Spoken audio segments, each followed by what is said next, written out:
In today's video, I'm going to teach you how to create a new project in Kreo using Google Chrome. We'll start right from your desktop and go all the way to seeing your fresh project appear in your Kreo account. Open Google Chrome.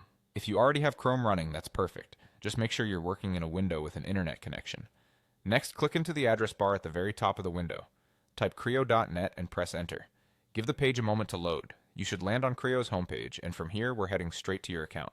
Look to the top right corner of the page and click the Login button. This will take you to the sign-in screen.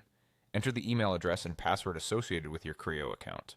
Take a quick second to check for typos, especially if your caps lock might be on, and then click Log In. If your details are correct, you'll be brought into your dashboard. Once you're in, find the button to begin a new project. Depending on your interface, it may say New Project or Create Project. Both take you to the same place. Click it to start setting things up. You'll be prompted to type a project name. Choose something clear and descriptive so you and your team can recognize it later. For example, include the purpose, client, or date, whatever helps you stay organized.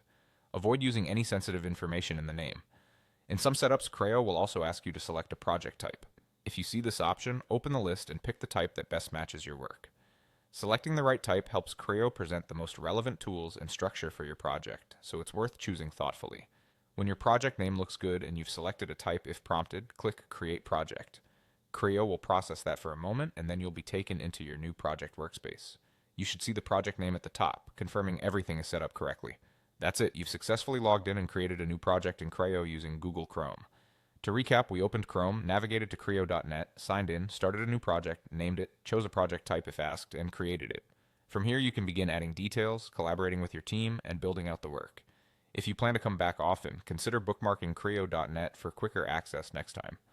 Thanks for watching, and I'll see you in the next walkthrough.